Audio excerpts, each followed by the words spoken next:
guys, before we jump into the episode, I've got some exciting news to share. Our brand new website has just been launched and is live at paulbegleypodcast.com. This is now your one-stop hub for everything podcast related. So instead of scouring all over the internet looking for links to the show, you can stream every episode, watch our latest YouTube videos, check out our guest directory to see who's been on the show, and even read our brand new blog for extra content. And if you're enjoying this podcast, we encourage you to leave a review right on the site. There's no login hassle needed to do this. Everything's right there. It's easy to access, mobile friendly, and it's built for you. So while you're listening today, take a second to check it out. paulbegleypodcast.com. Now back to the show. Our guest today is leading ufologist, author, and investigator Ryan Wood. Ryan is known for his research of UFO crash retrievals and the Majestic-12 documents, which we've covered actually with Laura Eisenhower on a previous episode. He's the author of Magic Eyes Only. He's also explored the future of research in the AI Ufologist, which is a really cool, interesting website. I'll actually show you that as well. And he's created resources like the UFO decks, which I believe, Ryan, you can talk about it when we get into it a little bit more. I was trying to play with it. It's kind of like Chat GPT. I don't know which AI server you guys actually use for it, but it has a huge database of UFO disclosure and documents, the Mag-12 documents as well, and it kind of spits out answers to you. And then as well as the Majestic-documents.com, which I was finding in there, let's see, just recently the testimony, UAP testimony with Michael Schellenberger, that your website on there is referenced a ridiculous amount of times. I think 22 times at least. Oh, really? Okay. Yeah, I don't know if you looked in there, but he actually used it to reference it at least 22 times throughout it. But anyway, Ryan, it's great to have you on. I want to get right into it, but before we start, I wanted to set the context a little bit for you and your credibility with this sort of work.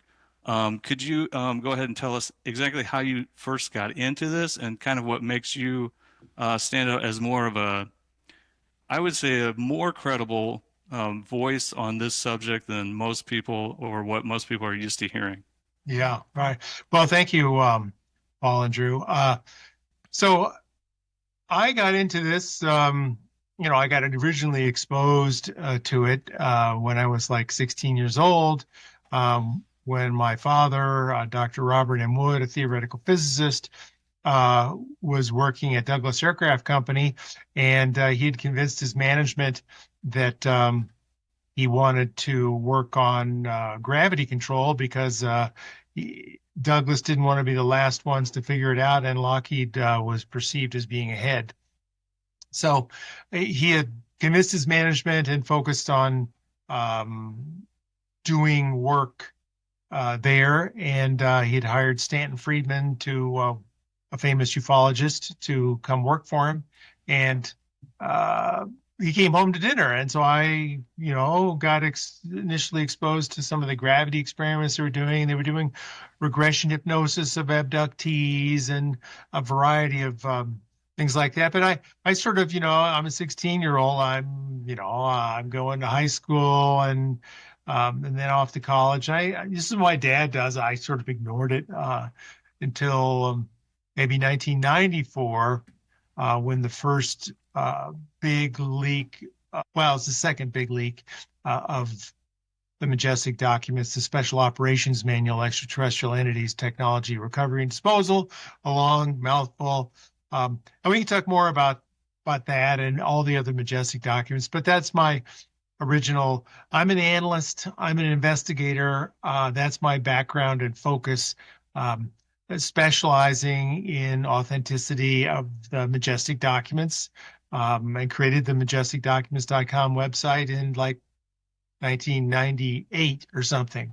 And it's been up ever since. So that, along with my father, we worked hand and glove for many, many years, authenticating through the 90s. And then I started the UFO Crash Retrieval Conference because I was frustrated with the the pace and the direction of the Mutual UFO Network conferences. So for 7 years, I ran the UFO Crash Retrieval Conference in Las Vegas.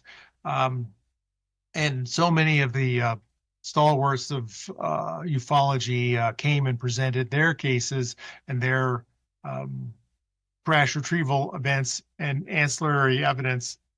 And that was, 20 years before David Grush shows up before Congress and says, yeah, crashes are real. So, I mean, I've been in ufology for a long time. I sort of took a hiatus, having kids and being busy with work and things like that. But the kids are off to college, and I'm sort of re-engaged in the topic now for the past year or so. So that's the background. Well, you bring up Majestic-12, and the fact that a lot of people don't know what Majestic-12 is or who that is. And of course, you've been involved in the retrieval or the documents of it. So could you give us, our audience, a little bit of a explanation? Who is Majestic-12? What is that? And then the documents that you've been studying. Right. Well, that's a great question, Paul, and it's good to talk about that. So, Majestic-12 is a group created by President Truman. That's top secret research and development intelligence gathering organization, and that was the sort of the title of the group, and it was to manage the entire problem of UFOs and alien bodies, etc. But the Majestic documents themselves comprise some 3,500 pages of documents that have been leaked over 19 years, starting in 1984. Some of it top secret code words, some of it top secret, some of it secret, some of it confidential, some of it just out of the filing drawer of somebody. So there's some of it's original onion skin material, some of it's photocopies, some of it was undeveloped Tri-X film that was delivered. So multiple sources, different methodologies of delivering the evidence. And in every case, you have a different level of authenticity process and analysis that has to be undergone. What we're looking at here is the Special Operations Manual, Extraterrestrial Entities, Technology, Recovery, and Disposal. And in my opinion, this is the most authentic, the most damning, the most powerful of the leaked Majestic documents. And it was delivered as undeveloped Tri-X film in a film canister in a little green box, mailed from La Crosse, Wisconsin to Don Berliner in Washington, D.C., who was an Aviation Week and space reporter. And my father and Don went about going to the darkroom and blowing up all these pages that were photographed. You can see the fingers in the corner there of the leaker, and then retyping the entire thing to better understand its authenticity and details. So it's there's lots of things to say about it, but I'm happy to pause here and make sure I answered your question robustly. Well, yeah, you did, and maybe just a short circuit here. So you're saying this is very damning because, first of all, it's top secret, and it fell into the hands of your father and the other gentleman, Don Berliner. Yeah. But what was in the details? I mean, so what was the proof in there? What was the content of these documents that jumped out?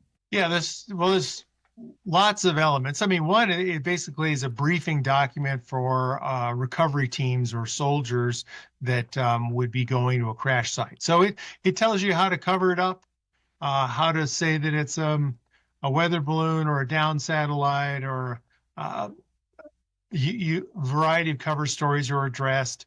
There's a nice table of contents in the front, which goes through the contents of it. It tells you where to pack up the bodies, where to ship everything. What? And, yeah, and where to, wait. So is this a government document on how to cover up, what to do with the bodies, what to do with the crash? Yeah, what the yep. cover story? Here's what the cover story is. That what you're saying? Yeah, exactly. I mean, they have descriptions of security, handling, what to do with biological entities, where to ship them. It says aircraft, intact, operational, semi-intact, extraterrestrial design and manufacture, send to Area 51S4, and you're supposed to write the MJ code on the box. I guess UA-002-6. Or intact devices, damaged devices, power plants, devices and machine fragments that are possible propulsion units, fuel, and associated control devices and panels, shipped to Area 51S4. Wow. And let's see, what's another one? Well, number 8 talks about living entity, living non-human organisms in apparent good and reasonable health. The MJ12 code is EBE, dash 010, and send it to OPNAC, BBS01, which is a facility in Maryland. And then, non-living entities, dead ones, to send to Wright-Patterson Blue Lab. And then, number 11 is weapons. Any device or portion of a device thought to be an offensive or defensive weaponry. So it's fascinating that they put that line item in, that they believe that the ET craft did have offensive and defensive weaponry. So that's just a snapshot. I mean, there's descriptions of the EBE, the extraterrestrial biological entities, type 1 and type 2, which are, long paragraph descriptions of aliens. Yeah. Is area so when they send these crash parts, propulsion, whatever parts they can get salvage, they send them to Area 51.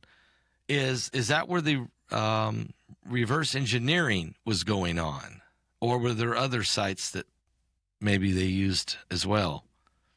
Well, the evidence that I have in the documents says it's Area 51S4 is where reverse engineering type efforts, although Wright-Patterson Air Force Base in the summer of 47 is where, the Roswell crash, this is a 1954 document, went, and this is where the engineers and scientists of Wright-Patterson, the military, the Army and the Air Force, and people from a variety of research organizations and maybe some other academic institutions did a lot of work during the summer of 47 to create the White Hot report.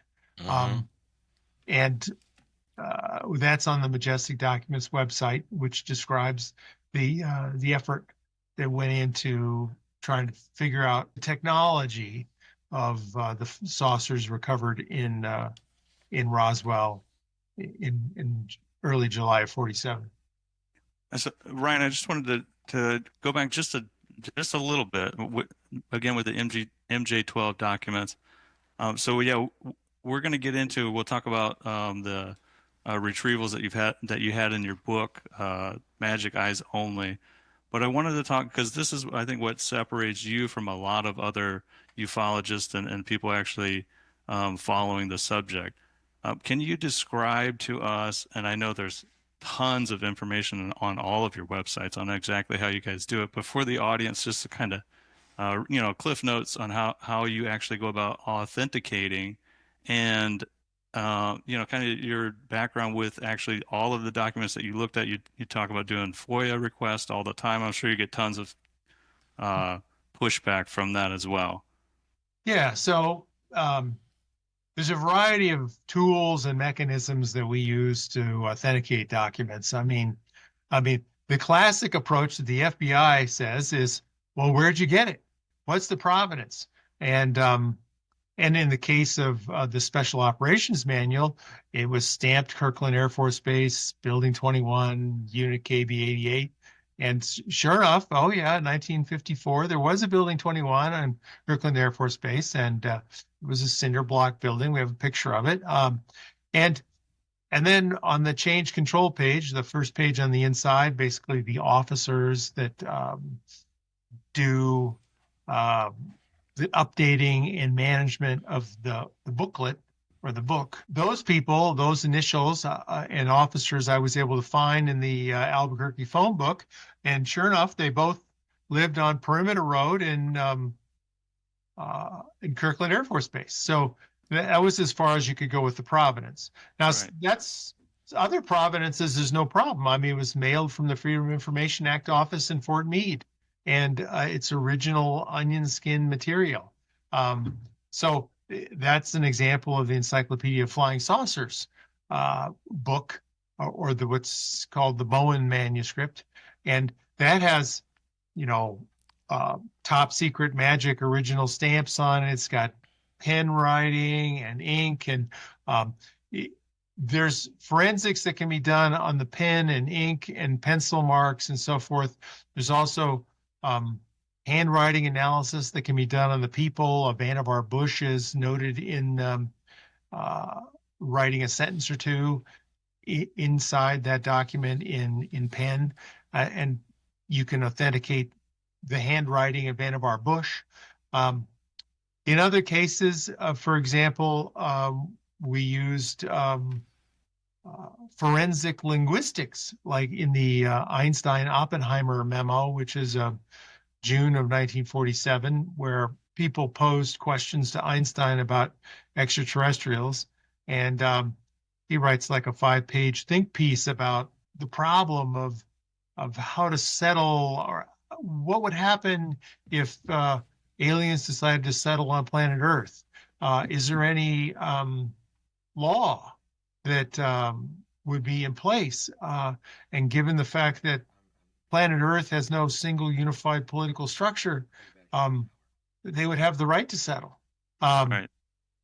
And so in that case, you end up doing forensic linguistics, which is you hire a lawyer that specializes in that skill at $350 an hour, and they take examples of Oppenheimer's writing and Einstein's writing and Tim Cooper's writing, which is where we got the document from, just to eliminate a potential leaker or problem area. And they go through a whole process of determining, well, sentence length and adverbial clause usage and nouns and periods and commas, and the fingerprinting of your language style. And you come up with a probability that, we're 99% confident that Einstein wrote this exclusively. And then, you got to pay the bill. Right. And then you have some credible evidence. So those are a few examples of authenticity approaches. There are more. I can keep going if you'd like. Well, I mean, I think we get the gist of it. I want to focus a little bit just about the MJ12 documents, though. So from what I'm thinking, if I were you, I would gather as much FOIA requests as I could get, and then if I can't authenticate something, right, if I have access to any other, government documents or handwriting pieces or anything that's out there, public knowledge, National Archives, I would go and try to match it up against as closely as I could. I don't know for sure your stance on this, but I'm interested. How much of this, what is it, SOM 101? Some one, yeah. So special Some one- operations, yeah. How much of that do you think are authenticated documents? Well, that's the most damning and powerful one. I'm 99 point, 5, 6% confident that it's true and authentic, given the provenance, let alone the content, and subtleties like, we went and interviewed Robert McCarter, who was a retired government printing style manual expert. Um, big thick books on how to print documents Right. with the government. And, we showed him this document. So what do you think? And he flipped through it and said, wow, the Z in synchronizer is raised off the line. That's an artifact of a hot lead printing press. So I can guarantee you it's printed on a hot lead printing press a long time ago. Wow. And then there's other subtleties of what they call entomology or word usage, Right. such as first aid is 2 words instead of 1 word in the modern cocktail vernacular, or the capitalization of federal, or the formatting, or I can just go on. I mean, Right. there's loads of little subtleties that are really difficult to. I mean, this is leaked in 1994. This is when, Quark Express, which was the precursor of InDesign, which is the fancy layout software for documents today, was just some glint in some software engineer's eye. There was no software that could do this at all. It was a hot lead printing press. And, is it beyond the ability of the CIA or the KGB to do this? No, Right. it's possible. But then you have to realize, well, why? And the leaker leaked it to the press, not to, a Soviet spy. So the whole notion of psychological warfare or muddying the waters or anything like that just doesn't hold water. I have a question, Ryan, as well. I'm sure you've heard of a Harvard professor, Avi Loeb. You may even know him, who has recently, besides saying that the asteroid or whatever that was, an interstellar object that went flying through, he believes was guided, but based on how it traveled, that was guided by some type of intelligence. But then recently, a crash site that landed in the Pacific Ocean out not far from Papua New Guinea. He did an exploration, spent about $2 million to go and drag the bottom of the ocean, in which they found 800 pieces or small spheres of what they believe to be an extraterrestrial crash that they've been testing. I was just wondering if you have had any chance to interact with him on that or got any information, because what they're saying is it's not from this planet. Just wondering what you know about that or what you thought about that. Yeah, it's I don't know anything about it, but I'm fascinated to learn more. I mean, if they really have that much material, they need to send it off to a variety of labs for a third-party evaluation. They need to write reports. They need to prove that it's really weird. And it's pretty easy to prove that it's weird. I mean, you can put it in a mass spectrometer and get isotopic ratios and find that out.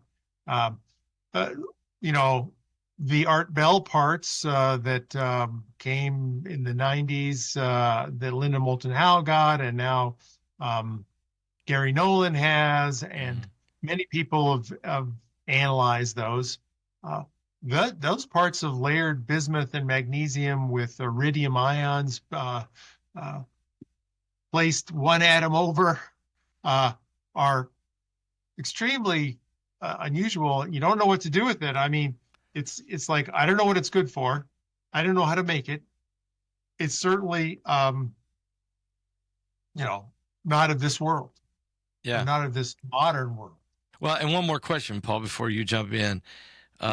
My good friend L.A. Marzulli, I'm sure you're aware of him and his work on the Nephilim and the giants and what have you, but he's also done a lot of research on UFO crash sites. He went to the Roswell crash site with 2 other guys who had inside information of where the crash actually happened.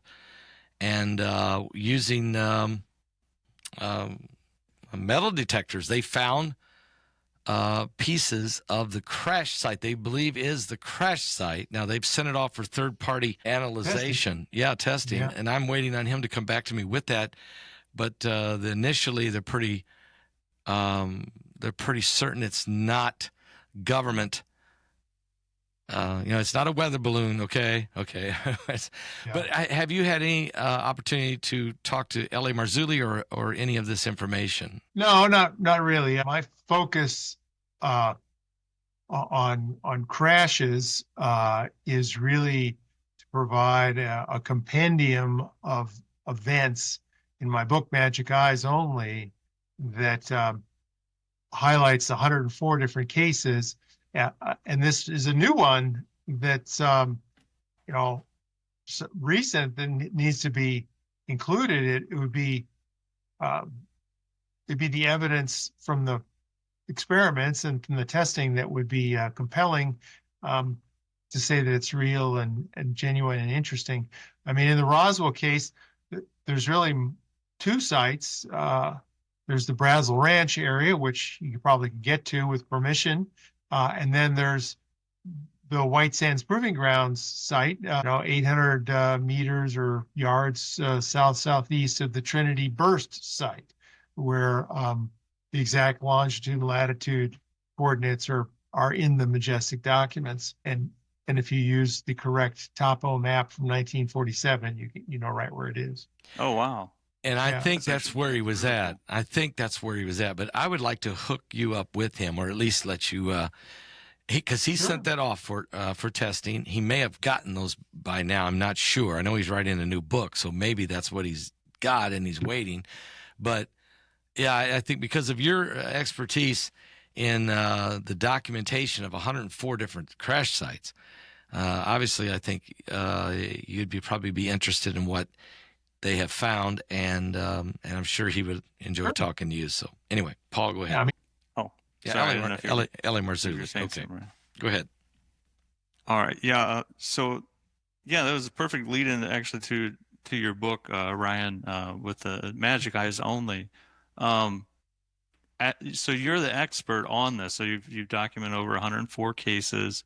I don't. You may have more already that just you didn't publish in the book. Could you tell us just a little bit about what actually goes into, kind of the same way you described to us about authenticating documents? How do you go about investigating and verifying the crash sites?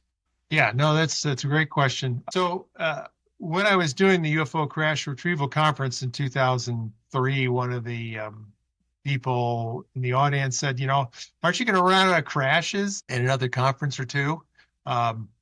And I said, no, there's lots. So in 2005, I wrote the first edition of this book, which had 74 crash retrievals from around the world, all documented. And then I updated it about a year ago with 104. And in fact, you're right, I did leave 2 or 3 on my desk because I just wanted to get it done. And the process really is to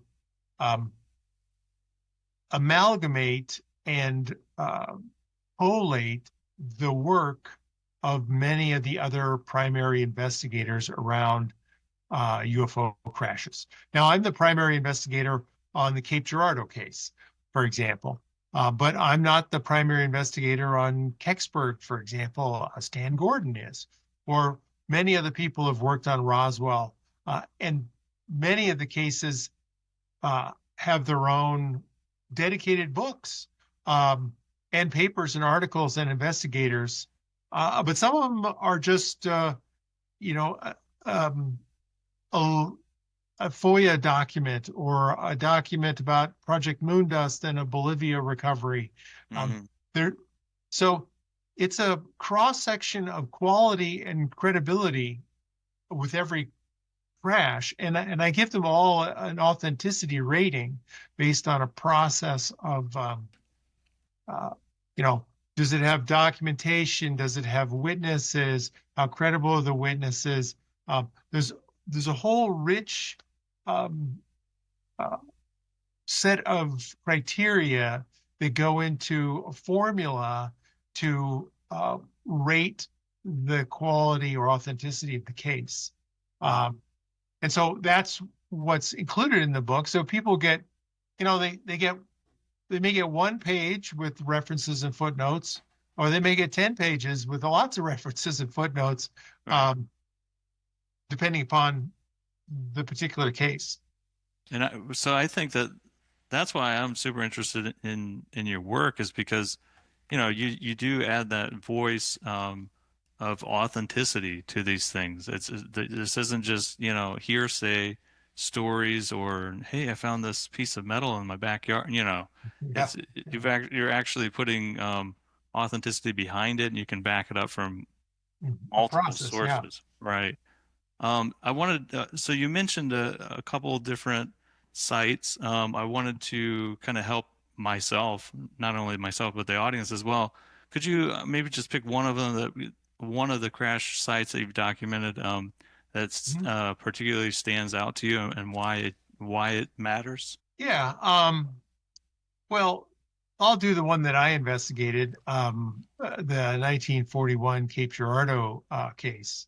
So the fundamental challenge with all these crash retrievals is to determine precisely when and precisely where this event occurred.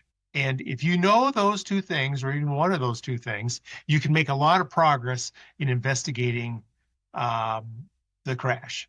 And so in this particular case, the Cape Girardeau, Missouri 41 case, we have a majestic document, a leaked document that says, and then there was the Missouri 41 case. And Stanton Friedman had heard that story from Charlotte Mann, who is the granddaughter of a Reverend Huffman. And Reverend Huffman was the Baptist minister in 1941 in Cape Girardeau, Missouri.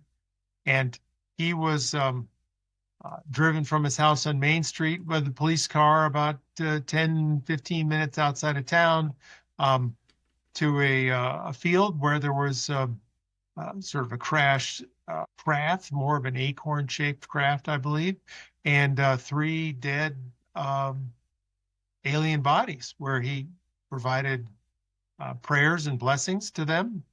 And the military showed up and swept it all up, and the fire department was there, and it was hushed up and taken away. And it's sort of typical, is that there's some initial evidence, and then the military shows up, or authorities, and they cordon off the site, swear everybody's secrecy, particularly back then.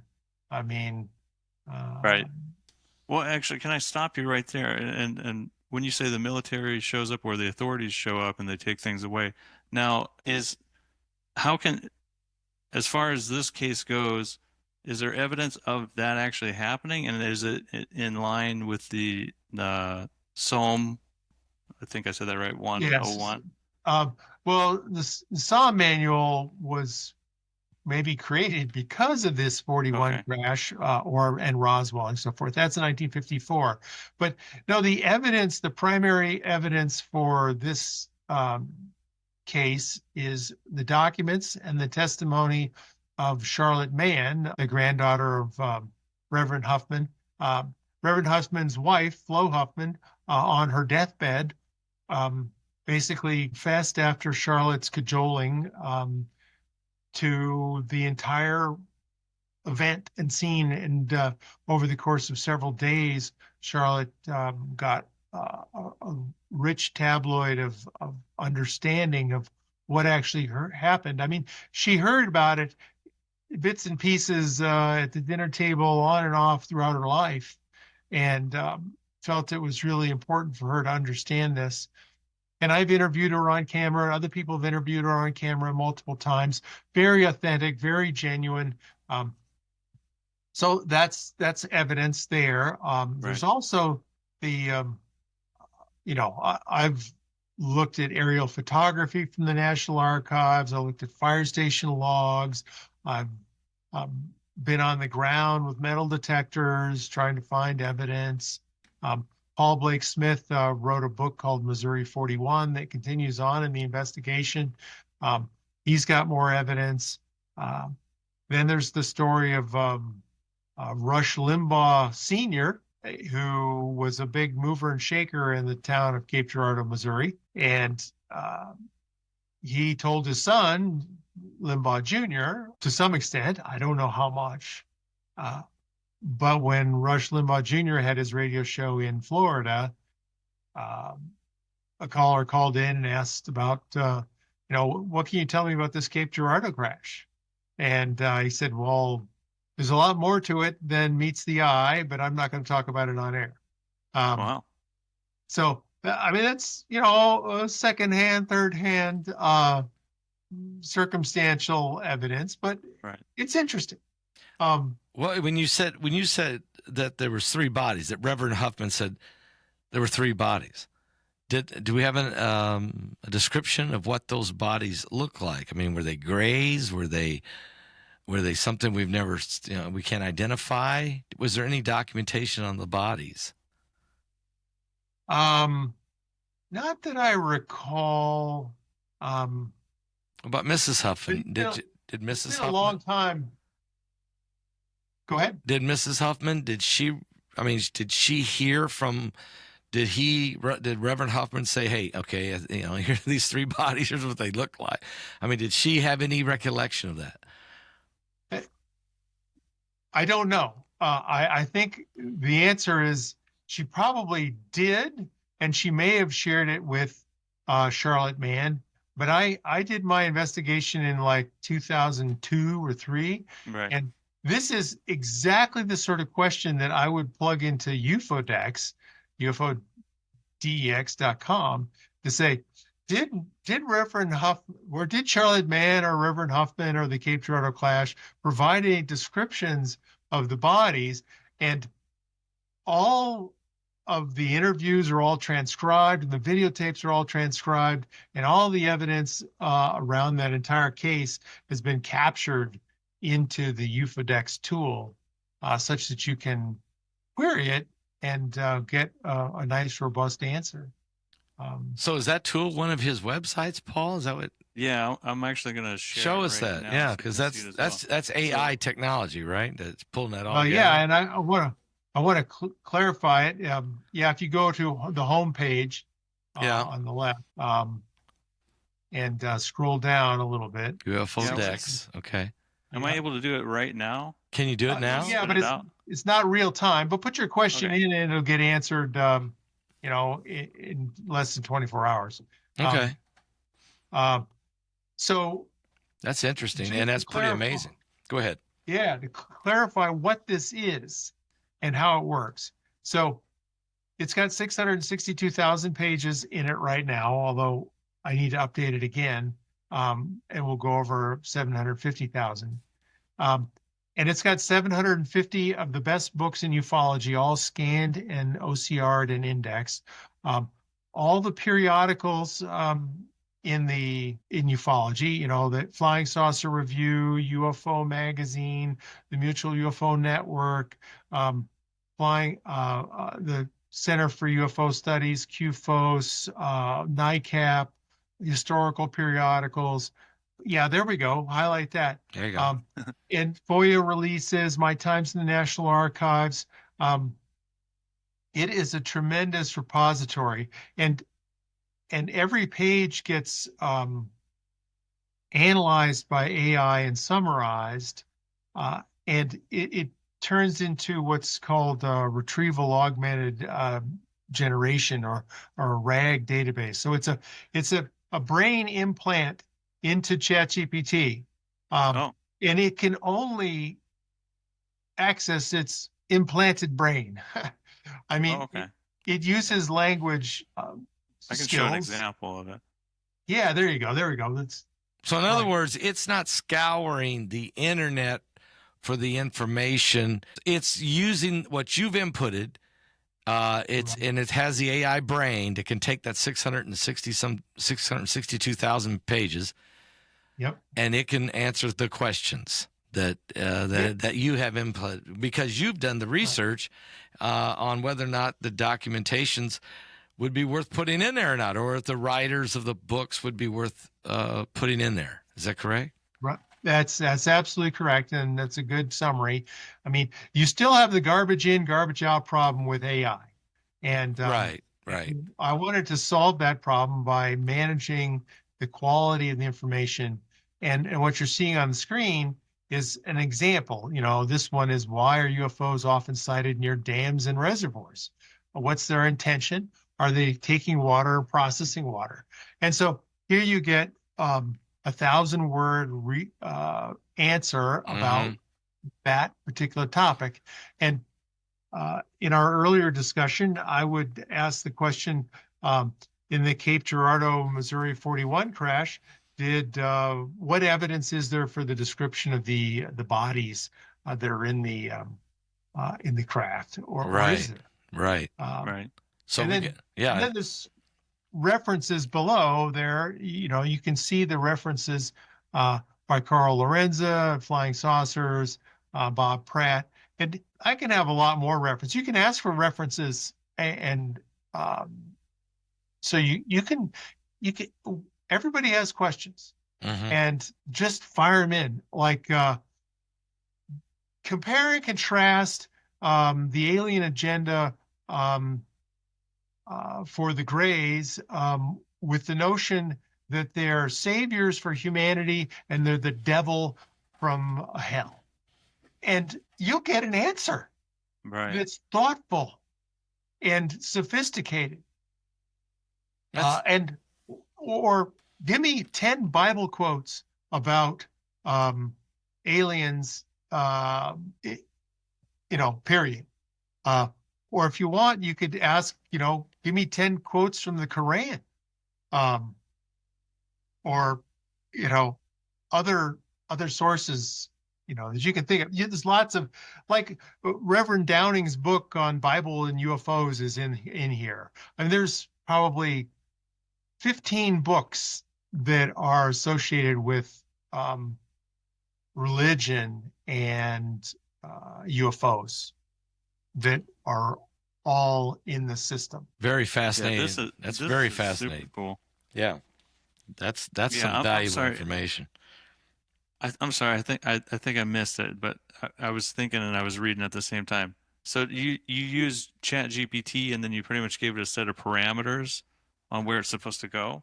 No, the way it works is we use what's called a RAG, retrieval augmented generator. So you give it a brain of unique data that gets processed, and then you have an API call to ChatGPT for Omni that basically processes the knowledge and the question, and then provides the answer. So if you were to go to just ChatGPT and type in your same question, the answer will come back terribly. So I've done that because it just has a very, conservative. It doesn't have this unique data set. Right. Or the unique data set that you've given it. The current ChatGPT has been, I guess, seduced by Wikipedia at this point. Yeah, that's a great way of saying it. Right. That was an amazing answer right there. I mean, well, yeah, it gives you. I know this when I use Chat GPT for biblical references or for research. It gives me the generic answer. A lot of times. I know more about what it just answered sometimes than what it says. I'm sure you do the same thing, Ryan, and you're in the study of UFOlogy. You know things that that the answer doesn't want to give you, or doesn't know, or just refuses to give you because it's going too far into the concept. So what you've done is you've said, hey, look, I've got a ton of information. I know a lot of books and authors and documentation that you've acquired that's not out there really, and you've pumped that all into this along with Chat GPT accessing maybe some peripheral stuff. The AI part, right? Yeah. Yeah. So it's a powerful tool, and it was really the tool that spawned the AI ufologist, which is another book that I created. This little book answering the big questions of ufology, like what's the agenda? That's the number one question people say. Why are they here? What the hell do they want? And and furthermore, there seems to be multiple races with multiple agendas, which is also something people don't realize. But why do they abduct humans? Why don't they make open contact? What are they hiding? What are the governments hiding? What are the implications for national security of public ET confirmation? How should humanity respond to confirmed extraterrestrial threat? I mean, this is question 8, and there's 30 questions. And you get nice multi-page answers that are very poignant and sophisticated. I mean, I've been in the field a long time, and what blew me away was, oh, I only got half right. I forgot a ton of stuff. Yeah. And then in some cases, wow, I didn't even know that at all. And the beauty of this tool is that it has a massive brain of memory. And you can do a lot with it. But feel free, submit your questions, have your audience submit the questions, and feel free to post it, and give attribution if you can. They came from Ufodex. Because it's probably going to be free for another few months, but then I'm going to probably start charging for it. Gonna have to, yeah. I'm sure it's not a cheap website to run to use. Yeah, well, it's the AI calls are expensive. Yeah. Actually, I was just in Louisiana this past week at my brother-in-law's, and he was saying, yeah, everybody's moving down here because it's cheap to live here in Louisiana, and they're building all their AI facilities down here. The energy's cheap.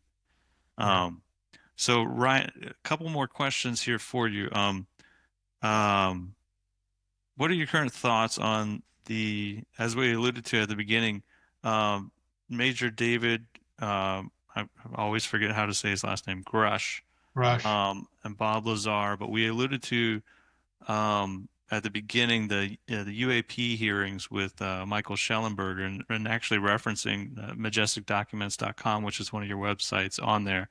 Yeah. What are your thoughts on the current UAP disclosures?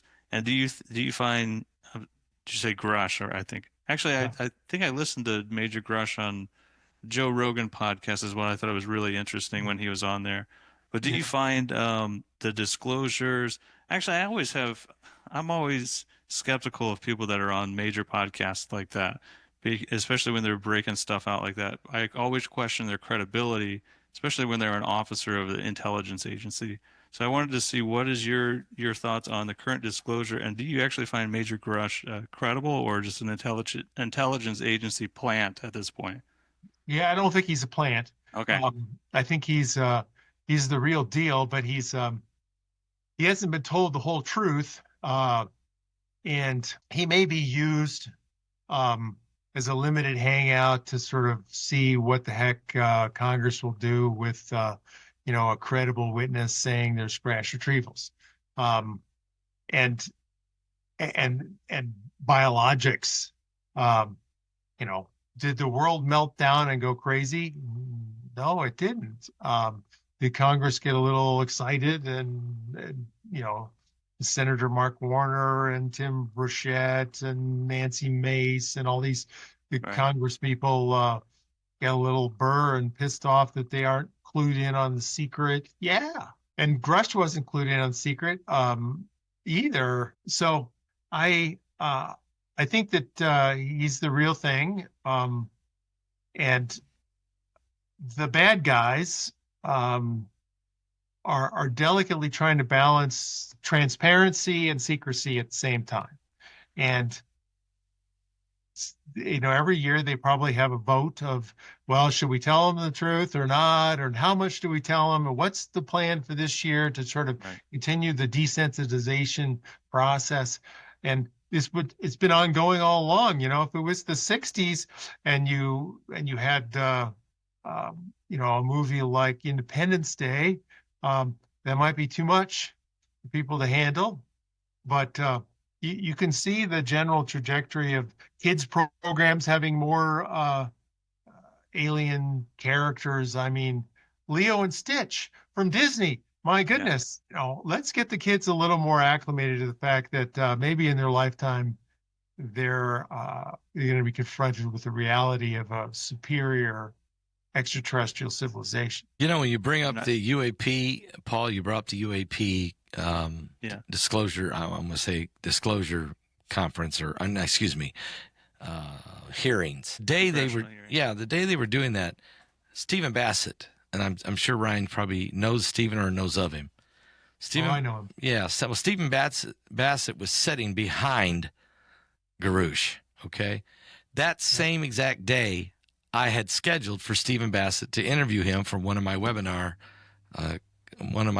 conferences on aliens, AI, and the I think it was called Aliens, AI, and the Antichrist. I think we named it or something like that. Anyway, Stephen Bassett was sitting there. He left there, because his office is only about a mile away.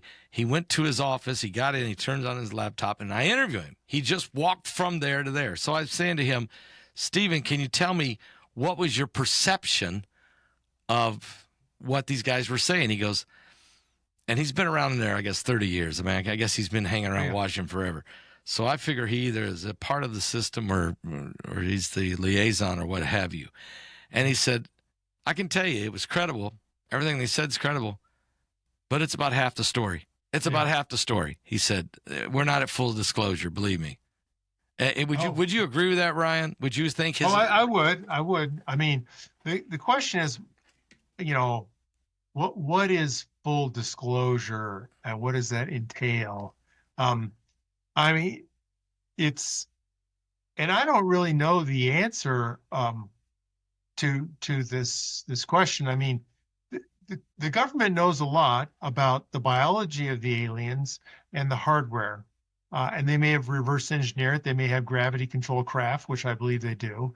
They may have done biological weapons based on alien biology and DNA and so forth. So they may have accomplished time travel. They may have done a lot of things. They may have off-world civilizations. I just don't know. And those are things that are more frightening to people. Well, it's Majestic and Jehovah. Well, Jehovah is, you know, an alien. And what do you know about that? And furthermore, you know, all the famous religious leaders are in fact ETs, from Jesus to Muhammad to Paul Smith to, you know. Well, now you're going to get into now you're going to get into the authenticity and the disinformation. Right. And that's okay. And so, because some people are going to say, well, what's authentic and what's disinformation? As part of this disclosure, aren't we dealing with the question of which is what? You know? Yeah. And the government wants to slowly continue to titrate out certain pieces of evidence to desensitize the global population to the reality of ETs.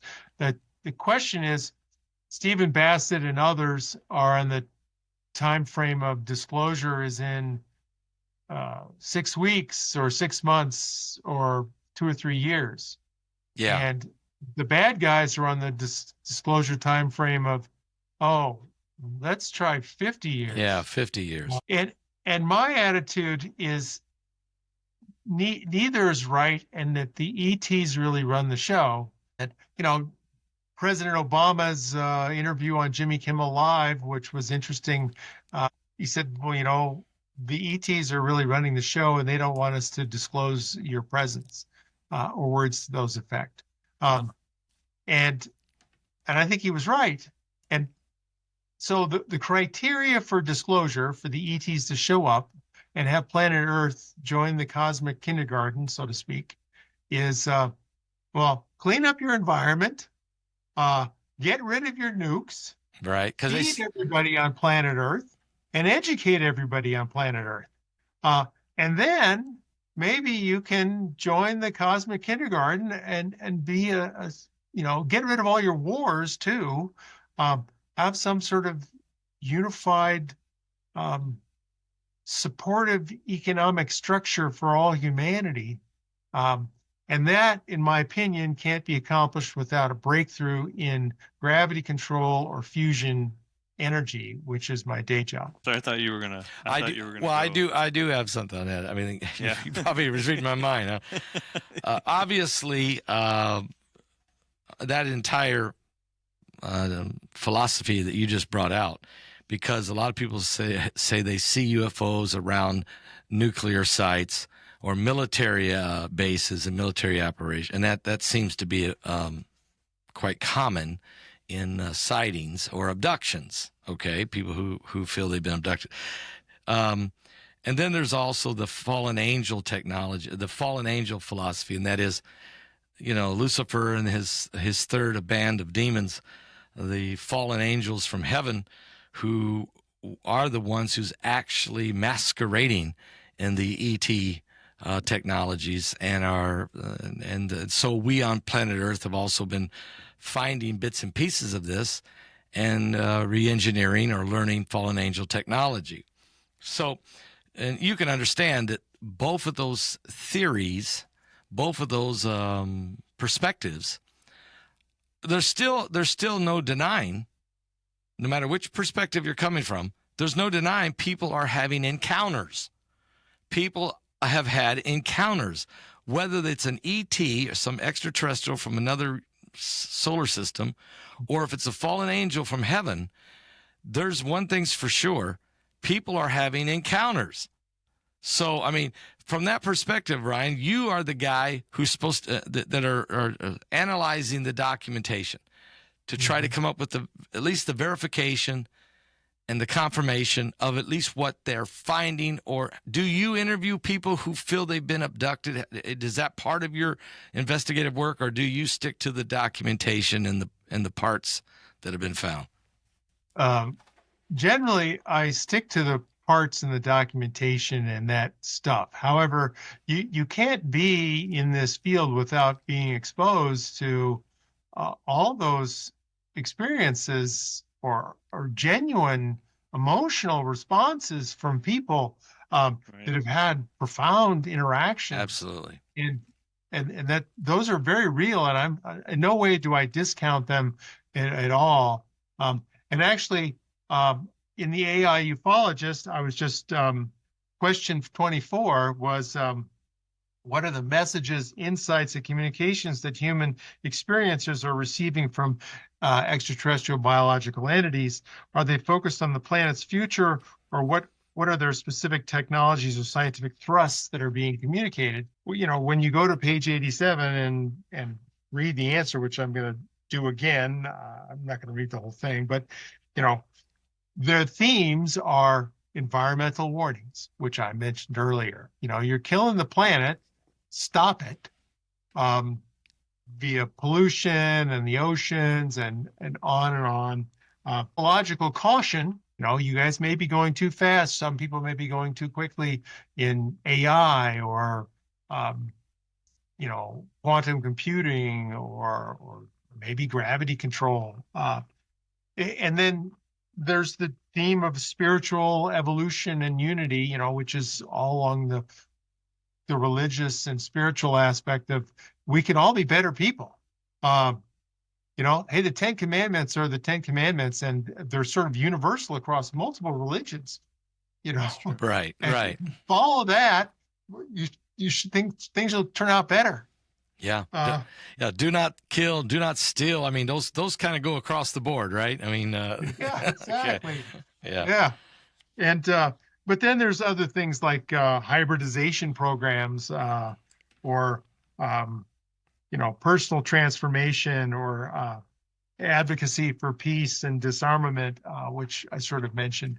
So there's lots of messages that get communicated from these different species, from the Pleiadians and the Nordics to the Greys or the reptilians or others, and they're pretty universal. That is do the right thing. Yeah. But it's very challenging. How do you disarm the world of its nuclear stockpile? You basically have to have them believe and discover that they don't need it because everybody is happy and content and not fighting with each other. And how do you accomplish that? That's the $64,000 question right there. Yeah. Yeah. Well, Yeah. let me ask one more question here, Paul, before I turn it back to you. Yeah. And because it's a fascinating information we're getting here today. Just recently, the United States government, the Trump administration, admitted, I guess, that we can now manipulate time and space. Okay, which is, to me, is that Nikola Tesla technology? I mean, that was just a short little statement that was made by one of President Trump's, I don't want to say, I don't even know which agency it was in, a scientific guy who's in one of the agencies, who said, we now have the technology to manipulate, his words, time and space. Which I'm thinking, are you talking about time travel? Is that what are you saying? That was all we got. That's all I got. So I was just wondering what Ryan, your thoughts on that. I mean, is this the Tesla files? I haven't seen the quotes or the details, and I'd love to see it. But I'll give you a couple of quotes. Ben Rich, who was the head of Lockheed Skunk Works for 15 years, and upon his retirement in 1993, said, we found a mistake in the equation, so we now can travel to the stars, and it won't take a lifetime to do it, which implies that he's got time travel. Right. It implies that they can go faster than the speed of light. It implies that we have conquered gravity and gravity control. And then he's not the only one. I mean, there's lots of other evidence for that. But yeah. I think that, I remember Linda Moulton Howe telling me a story about she interviewed somebody where was an employee of EG&G, which is now the Carlyle Group, where they did an experiment with a candle and got it to change at a time change. Or I can't remember the details of the experiment, but that's a good one to put in Ufodex again. There we go. There you go. Ufodex. My memory on, give me 3 concrete examples of time dilation in experimental apparatuses or something like that, and see what happens. Yeah. So yeah, and that just kind of reminds me too. I just briefly mentioned, we didn't even talk about Bob Lazar, which is one of the most famous people ever to talk about UFOs, and that was back in the 80s when everybody, pretty much any sort of the documentation started to come out about people, having encounters or witnesses of UFOs. Bob Lazar is still one of the most famous people to have that discussion, and if I think there's several Netflix specials on him, but he was also made one of his very, very rare appearances on Joe Rogan as well, where he talked about, pretty much this technology, why he was there working on the reverse engineering to get the anti-gravitic Gravity. technology, right? And then actually they just recently were able to replicate the element, I think element 115 that Bob Lazar was talking about, that was on this craft that had never existed before. They finally replicated that in a lab just within the past 8 to 10 years, Yeah. as well. Yeah. No, I mean, Lazar is an interesting character. I mean, George Knapp did a lot of the investigation work and broke the story in Las Vegas. And he has withstood the test of time, from Stan Friedman's early investigations, into, is he telling the truth or not, to his consistent story, to no credible evidence to really discredit him or shake him loose from his convictions. Right. So, is he telling the truth? Yeah, I think he is.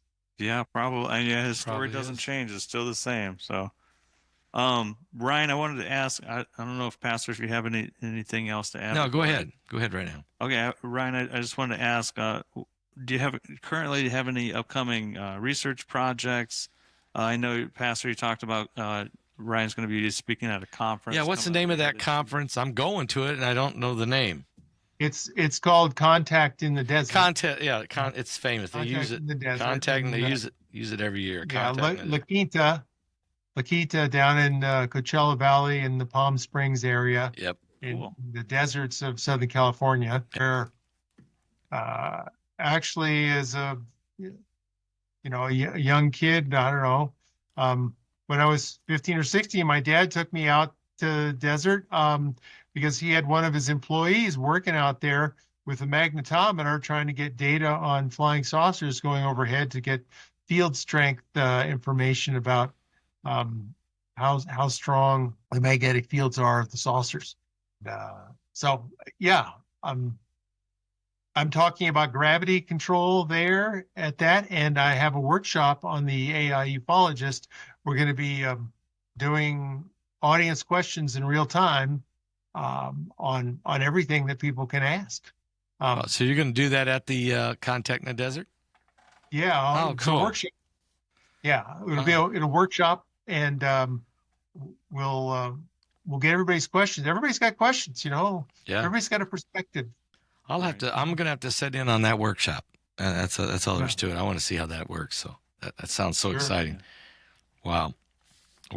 Yeah. So, I mean, so Ryan, from the work that you've already done, I mean, with the disclosure and everything coming out now, and kind of the general point of view of the public shifting to, oh, this is more interesting, let's learn more. It seems like you have a lot more work to do, with this subject as well. Yeah. But Thing. Ryan is a little bit of everywhere. I'm going to reference 4 websites: magiceyesonly.com, majesticdocuments.com, ufodex.com, and aiufologist.com. But also, when this airs, Ryan will have his own guest webpage. You can click on that, and the link in the description, it'll take you not to all 4 of those websites. So that's why I wanted to mention them. It'll take you to grab which one. I guess I'll try to close with a couple of thoughts. Sure. There's three big challenges for ufology: the credibility, leadership, and money.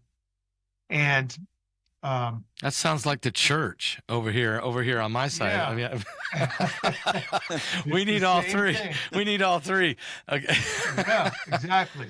Well, So, look, can I ask you one thing about that? One thing also, the biblical view, when you start talking about all these things, of course, in the Bible, we have angelic encounters throughout the Bible, not just angelic. Gabriel shows up to Mary, or Jacob wrestles the angel, but we also have, these demonic, we call it we got Apollyon coming out of the bottomless pit, and we got Leviathan in the sea, and we got Lucifer from the sky. I mean, these are all entities that we're having encounters with. So how does that, in your mind, and being a researcher and an investigator as you are, And I know you are hearing all of this different concepts. What is that? How does it? Have you looked into that concept? What I'm going to call the fallen angel technology concept as a part of the UFO investigation that you've done? No, I haven't. But there are many people and authors that sort of have.